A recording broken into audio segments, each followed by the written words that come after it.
Hello అండి, అందరికీ నమస్కారం. శ్రావణి వంటిల్లుకి స్వాగతం. సో ఇవాల్టి మన వీడియోలో క్యారెట్ హల్వా లడ్డు ఎలా ప్రిపేర్ చేసుకోవాలో చూద్దాము. క్యారెట్ ఇష్టపడని పిల్లలు కూడా ఈ లడ్డూల్ని చకచకా లాగించేస్తారు. సో ఇవి ప్రిపేర్ చేసుకోవడం చాలా సింపుల్ అండి, చాలా టేస్టీగా ఉంటాయి. సో మరీ లేట్ చేయకుండా వీడియో చూసేయండి. ముందుగా స్టవ్ వెలిగించి పాన్ పెట్టుకోండి. అందులో 2 టేబుల్ స్పూన్ల నెయ్యిని యాడ్ చేసుకోండి.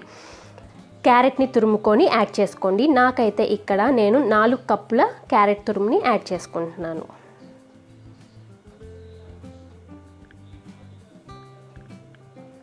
మీడియం ఫ్లేమ్లో పెట్టుకొని ఒకసారి బాగా కలిపేసుకొని మూత పెట్టుకొని వేయించుకోండి. మధ్యలో కలుపుకుంటూ వేయించుకోండి, లేకపోతే మనకి క్యారెట్లు అనేవి మాడిపోతాయి. సో ఇలా క్యారెట్ పచ్చి వాసన పోయి మంచి వాసన వచ్చేంత వరకు ఫ్రై చేసుకోవాలి. ఇప్పుడు ఇందులో నేను 4 కప్పుల క్యారెట్ తీసుకున్నా కదా, మనకి వేగిన తర్వాత సగం అయిపోతాయి అన్నమాట.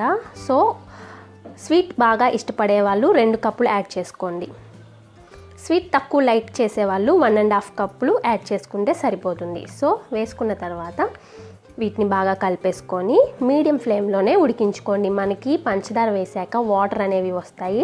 సో ఈ వాటర్ అంతా ఇంకిపోయి మన క్యారెట్ హల్వా దగ్గర పడేంత వరకు ఉడికించుకోండి. దగ్గర పడిన తర్వాత ఇందులో కొంచెం యాలకుల పొడి యాడ్ చేసుకోవాలి.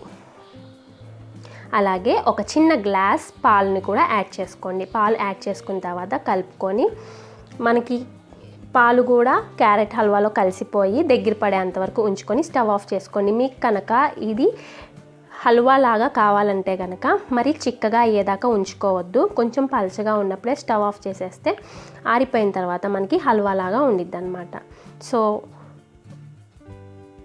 కొంచెం వేడిగా గోరువెచ్చగా ఉన్నప్పుడు మనం దీన్ని హల్వా లాగా తీసుకోవచ్చు. మనకి జ్యూసీగా చాలా టేస్టీగా ఉంటుందన్నమాట. ఇందులో కొన్ని క్యాష్యూస్, కొన్ని జీడిపప్పుని ఫ్రై చేసుకొని కలుపుకొని తినండి, బాగుంటుంది. అలాగే పూర్తిగా కంప్లీట్గా ఆరిపోయిన తర్వాత మనకి ఇలా గట్టిగా అయిపోతుంది. మీకు ఇలా గట్టిగా వద్దు అనుకుంటే కనుక కొంచెం ముందే దగ్గర పడకముందే స్టవ్ ఆఫ్ చేసేసి చల్లారనిచ్చుకుంటే మనకి హల్వా లాగా ఉంటుంది. అదే మనం ఇంకాసేపు ఉంచి బాగా దగ్గర పడేంత వరకు ఉంచుకుంటే మనకి ఇలా చిక్కగా అయిపోయి మనం ఉండలు చేసుకునే విధంగా వస్తుందన్నమాట. సో పైనుంచి జీడిపప్పు లేదంటే మీ దగ్గర ఏ డ్రై ఫ్రూట్స్ ఉంటే ఆ డ్రై ఫ్రూట్స్తో గార్నిషింగ్ చేసుకోండి. మనకి ఆరిపోయిన తర్వాత ఈ లడ్డూలు బయట నుంచి డ్రైగా ఉంటాయి, లోపల జ్యూసీగా ఉంటాయండి, చాలా టేస్టీగా ఉంటాయి. సో మరి ఇవి మనకి 4 రోజులు లేదా 5 రోజుల వరకు నిల్వ ఉంటాయి.